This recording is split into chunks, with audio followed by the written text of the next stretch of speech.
Abrimos una nueva edición de Café Financiero con toda la información necesaria para cuidar tu dinero.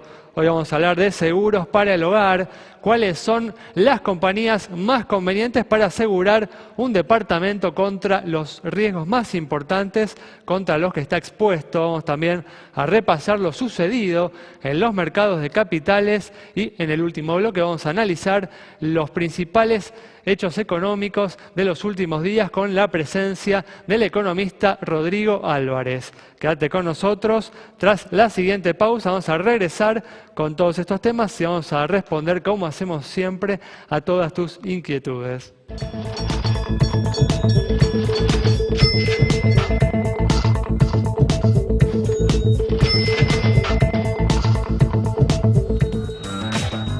Estamos aquí con la presencia de Santiago Chelala y también está con nosotros Miguel Cielonca para repasar lo sucedido en los mercados de capitales. Y hoy está también con nosotros Maite Peñoniori y justamente nuevamente no pudo concurrir Yamila Escala, así que con Maite vamos a tener toda la información de seguros. ¿Qué tal? ¿Cómo andan? Muy bien, ¿cómo les va? Bueno, gracias por estar aquí una vez más. Por favor. Bueno, vamos a arrancar, tenemos mucha información para hoy, así que vamos rápidamente a todo lo que tenemos. Vamos a comenzar hablando de la actualidad económica.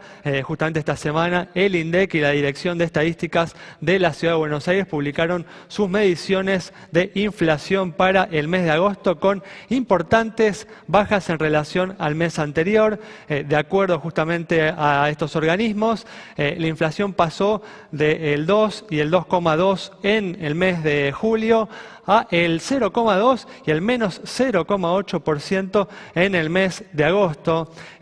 Santiago, bueno, si bien estas mediciones están muy influenciadas por el freno, ¿no?, al aumento del gas que estableció la Corte Suprema el mes pasado, aún descontando el efecto de esta medida, hay una baja considerable de la inflación.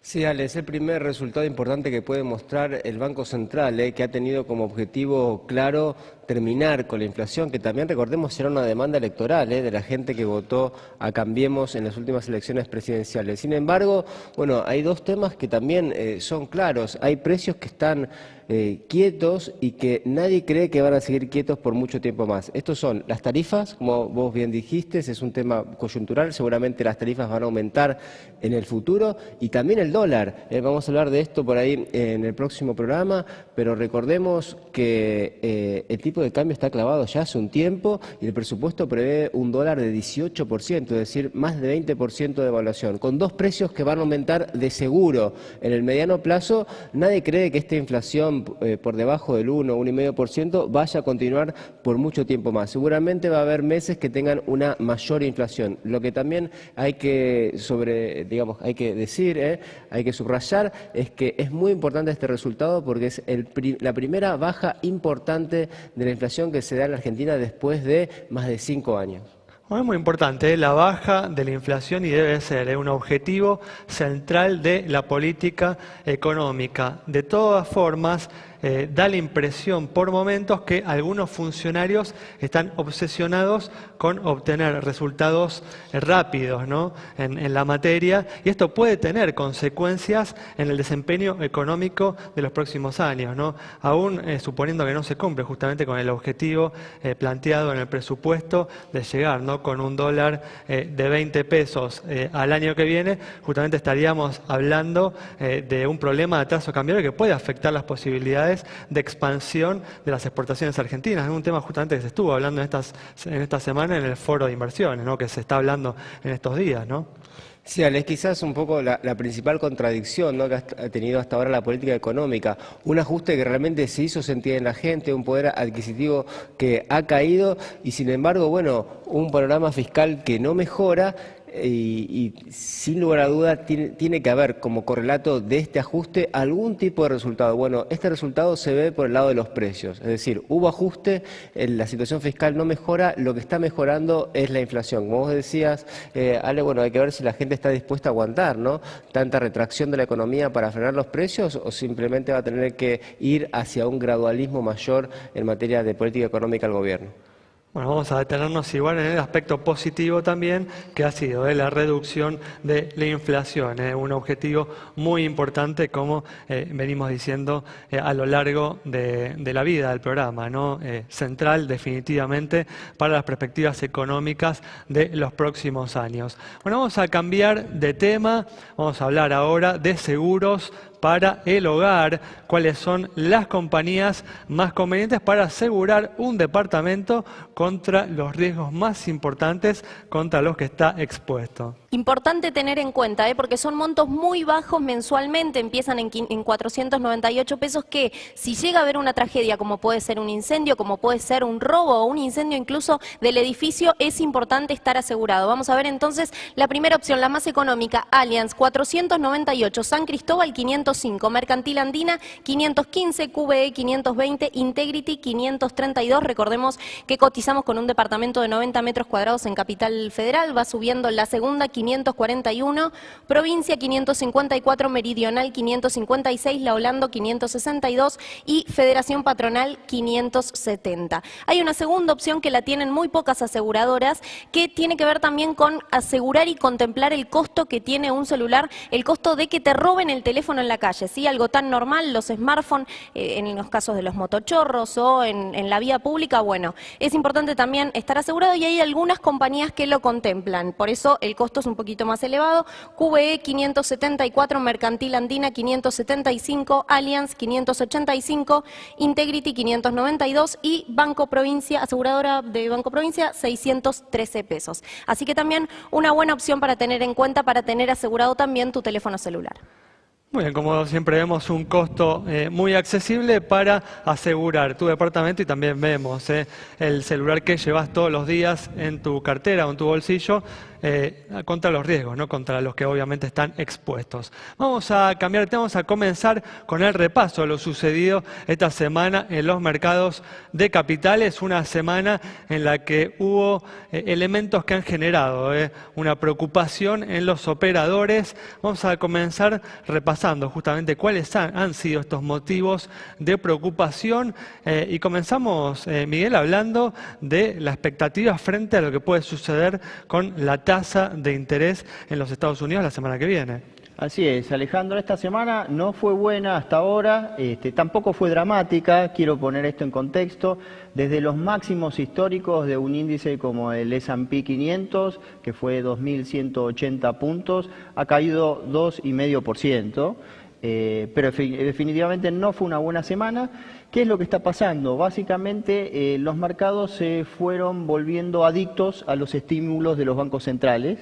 Y desde el fin de la semana pasada empezó a haber un poquito de ruido con eso. La semana pasada Draghi, que es el presidente del Banco Central Europeo, declaró que no estaban para aumentar los estímulos. Bueno, recordemos, ¿no?, que cuando hablamos de los estímulos de los bancos centrales hablamos de este dinero abundante y barato que se ha expandido por toda la economía global en los últimos 7, 8 años, ¿no? Claro, es una variante de lo que en economía se llama la trampa de la liquidez. O sea, llegado al punto en el que los bancos centrales no pueden bajar más la tasa, se han dedicado a comprar bonos y es la forma de alguna manera de bajar la tasa de interés de largo plazo. Pero lo interesante es que con el gatillo que fue Draghi la semana pasada, esta semana se ha generado mucha angustia en cuanto a una posible suba de tasa de la Fed antes de que termine el año. Que no sería igual inmediata, ¿no? Sería justamente la reunión de la semana que viene. Exactamente. Las probabilidades de que sea la semana que viene son relativamente bajas, 25%.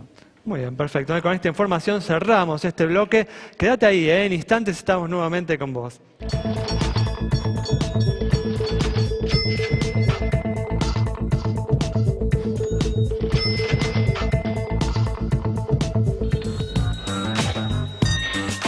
Bueno, ya estamos de regreso y vamos a comenzar, como hacemos siempre, a responder tus consultas brindándote información muy importante sobre bancos.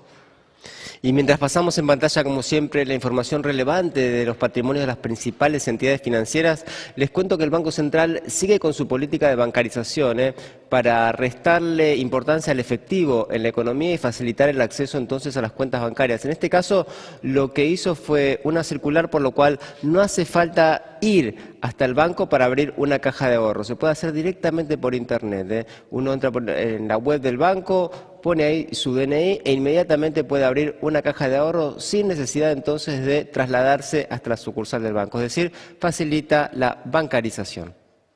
Bueno, cambiamos de tema y los últimos datos sobre la situación fiscal encendieron señales de alarma, ya que el déficit primario se duplicó en julio en relación al mismo mes del año pasado, que ya había sido muy negativo en este aspecto. Magalí Arends conversó con el público para conocer su opinión sobre este importante problema.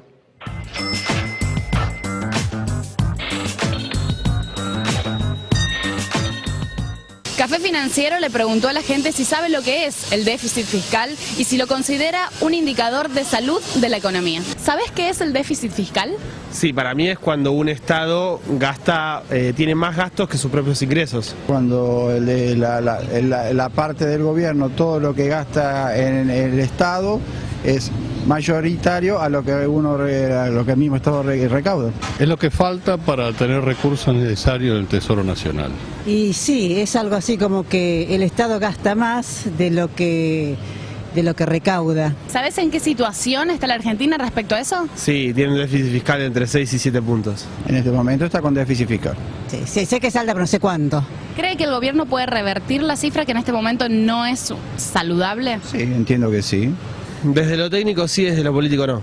Está muy difícil, está muy difícil. En 4 años es muy difícil revertir muchas cosas, pero todo es posible. Sí, sobre todo con gente honesta.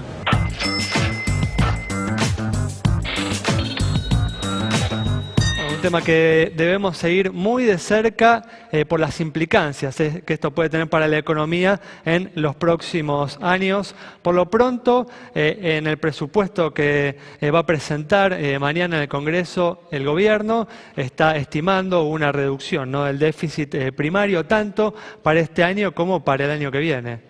Sí, Ale, como te decía en el bloque anterior, es quizás, la contradicción más grande de la política económica, un ajuste que se hizo sentir, una suba de tarifas que en algunas circunstancias fue muy importante, es decir, que tiene su correlato en baja de subsidios, por supuesto, y sin embargo un déficit fiscal que no afloja. Hubo muchas otras medidas en términos de ganancias, de jubilaciones, etcétera, que fueron compensando el ajuste que fue importante para algunos, y un déficit fiscal entonces que se dio menos de lo pensado en este año.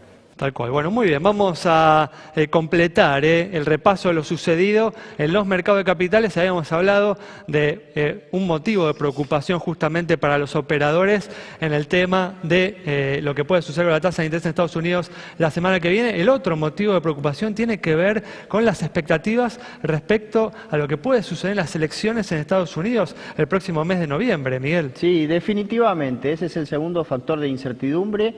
Se están subiendo al ring Donald Trump y Hillary Clinton. Las elecciones son el 8 de noviembre y por un lado se conocieron algunos problemas de salud de Hillary Clinton, por el otro empezó la temporada de encuestas y justamente esta semana salió una encuesta que lo da ganador a Trump por 5 puntos en un estado que es el de Ohio, que es bastante importante. De manera que las próximas semanas van a venir pesadas en términos de cantidad de información y seguramente volatilidad, pero el mercado espera o tiene como favorito a Hillary Clinton, pero no está ganando por nocaut hoy en día, o sea, viene por puntos. Y eso genera obviamente preocupación en los operadores. Muy bien, vamos a cerrar este bloque brindándote información en materia de seguros. Y mientras vemos la información y respondemos, Ale, a nuestros televidentes, una noticia que tiene que ver con los conductores, con cómo manejamos, porque el 90% de los conductores maneja mal pero dicen que manejan bien. ¿Cómo es esto? Bueno, se puntúan con un 9, con un 8, cuando uno les pregunta cómo manejan, pero cometen muchísimas infracciones. Este es un estudio que realizó la Universidad Siglo XXI en 1000 personas y todos ellos se califican de esta manera, califican mal al otro, ¿sí? No hay autocrítica, evidentemente, califican con 5 al resto de los conductores, pero creen que ellos manejan bien. ¿Cuál es el tema? Cuando se les pregunta si cometen faltas, si cruzan semáforos en rojo, si exceden la velocidad permitida, si utilizan el celular al manejar, reconocen que lo hacen. Así que al volante, autocrítica cero. Y algo que vemos todos los días justamente en las calles de nuestro país. Nos vamos a una pausa, quédate con nosotros. Al regreso vamos a estar analizando las principales noticias económicas de estos últimos días con el economista Rodrigo Álvarez.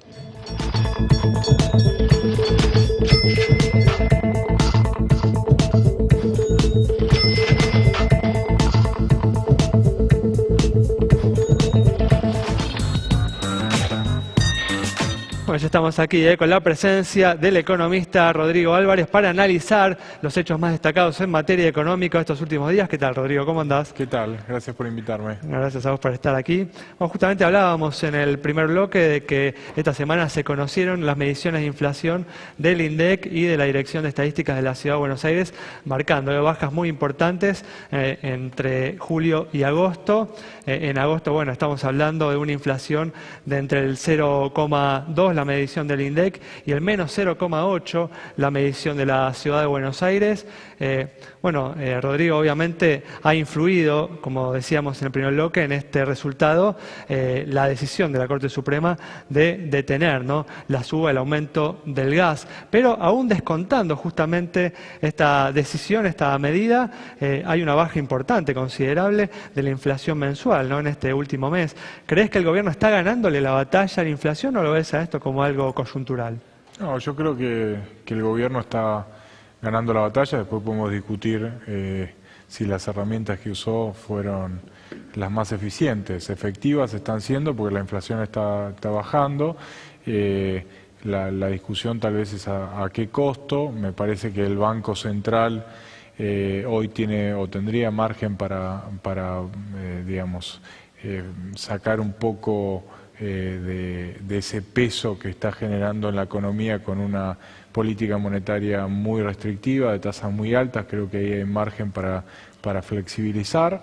El mercado yo lo veo dispuesto a tomar tasas aún más bajas, y esto quedó claro en la licitación que hizo el Gobierno Nacional hace algunas semanas. Pero creo que la inflación dejó de ser un problema. Obviamente las tasas siguen siendo elevadas, pero me parece que la agenda hoy debe estar puesta en cómo la economía recobra dinamismo, recobra crecimiento. Claro, justamente comentábamos en el primer bloque que da la impresión de que algunos funcionarios le están dando una importancia excesiva, ¿no?, al objetivo de reducir la inflación, y están asumiendo costos que parecen, ¿no?, excesivos justamente en materia de nivel de actividad y en materia también de atraso cambiario. ¿Vos estás viendo con preocupación justamente la evolución de estas variables? Sí, yo hace tiempo que vengo planteando que el atraso cambiario llegó para quedarse. Si a la Argentina le iba bien financieramente como le fue, si lograba cerrar los dos capítulos más importantes, que fueron unificar el mercado de cambio, salir del cepo y abrir la Argentina al financiamiento internacional, la oferta de dólares financieros iba a ser muy significativa. Lógicamente el problema que genera es que el tipo de cambio, con una inflación que se ha disparado en el primer semestre, nuevamente empieza a ser muy bajo para lo que se necesita. Ahora, lo que no está claro es qué solución hay a esta dinámica, porque evidentemente la devaluación no es una solución. Sabemos que acelera la inflación, genera problemas para todos los argentinos, sobre todo para los sectores más vulnerables. Entonces, creo que ahí el gobierno tiene que utilizar una combinación, y no comparto la visión de volver a cerrar las importaciones. Creo que fue digamos, un error de la gestión anterior, y creo que repetirlo sería nuevamente otro error. Creo que el gobierno tiene que concentrarse en atacar las causas de los problemas y no las consecuencias. Obviamente en el corto plazo tiene que haber cierta administración del comercio, pero creo que en el mediano plazo lo que se tiene que discutir es cómo se le aporta o cómo se le da más competitividad, sobre todo a la industria argentina, que es la que está más castigada. Rodrigo, vos hablabas recién de arreglar esos dos problemas importantes que efectivamente se hicieron en el arranque de la gestión, pero también con la expectativa de que iban a llegar inversiones, ¿no?, una vez que esos problemas se arreglen. Estos días se está llevando un foro importante de inversiones donde el presidente le está pidiendo a los empresarios que inviertan. ¿Te parece que finalmente van a llegar inversiones en la cantidad que la Argentina necesita? Mira, yo creo que van a llegar inversiones y estoy proyectando una aceleración. La cantidad de inversiones que la Argentina necesita es masiva, ¿no? Con lo cual ahí entramos en una discusión de cuánto es el nivel que la Argentina requeriría para crecer a un ritmo acelerado. Yo me conformo con que la Argentina vuelva a una tasa de crecimiento sostenible. Creo que van a haber inversiones en muchos sectores. El sector energía es una muestra. Hace algunos días estuvo la licitación de energías no renovables la licitación de energía renovable para generación de esta forma, y lo que vimos fue un gran interés de los inversores. Creo que en infraestructura va a haber también importante interés. Estamos viendo que el agro está reaccionando. Obviamente hay el consumo masivo también, es otro de los sectores más dinámicos, el sector financiero. Lógicamente no va a ser un crecimiento homogéneo, y hay sectores, como decíamos antes, de la industria básicamente, que hoy están pensando en cómo sostener sus negocios. Obviamente, esta es la visión agregada. Hay sectores que aún dentro de la industria tienen una mejor perspectiva que otros. Ahora, cuando uno habla con los empresarios, también sostienen el tema de que quizás este sea un gobierno de transición, ¿no?, y que necesitan por ahí reglas claras de largo plazo, algunos acuerdos básicos entre oficialismo y oposición para invertir y hundir una capital importante. ¿Te parece que hay una restricción política para que lleguen los capitales? Sí, a ver, yo creo que necesariamente cuando uno piensa en la Argentina de los próximos 10 años, la dimensión política es la más relevante, y ahí no analizamos el tipo de cambio o el crecimiento de la actividad, sino analizamos cuáles son, como bien planteás, los consensos básicos. Creo que digamos, las posiciones más radicales desde el punto de vista político hoy están quedando muy relegadas, y vamos hacia una nueva coalición mucho más razonable en términos económicos y mucho más moderada. Pero sin duda me parece que los inversores hoy están esperando esos consensos. De todas formas, la Argentina en los últimos años, en los últimos 8 años, ha estado muy desprovista de inversiones, se ha descapitalizado. Entonces, creo que aún sin esos consensos, la Argentina puede recibir muchas inversiones. Nos quedan 40 segundos. ¿Crees que, hablabas justamente de la perspectiva, ¿no?, de un agravamiento del atraso cambiario en los próximos años? ¿Crees que esto también puede desalentar las inversiones? Bueno, va a desalentar las inversiones en algunos sectores y va a alentar las inversiones en otros sectores. La pregunta es, y acá el punto de fondo es el derrame. Es decir, cómo la sociedad puede digerir este nuevo modelo y cómo los beneficios del crecimiento los reciben los sectores más carenciados. Pensemos que hay un 30% de pobreza aún, y es clave pensar en estos efectos. Muy bien, bueno, muchas gracias, Rodrigo. Nos vamos entonces con el análisis de Rodrigo Álvarez sobre la situación de la economía, los desafíos que se están enfrentando en esta gestión que ya lleva 9 meses. Nos reencontramos el próximo viernes a las 20 horas aquí en Metro.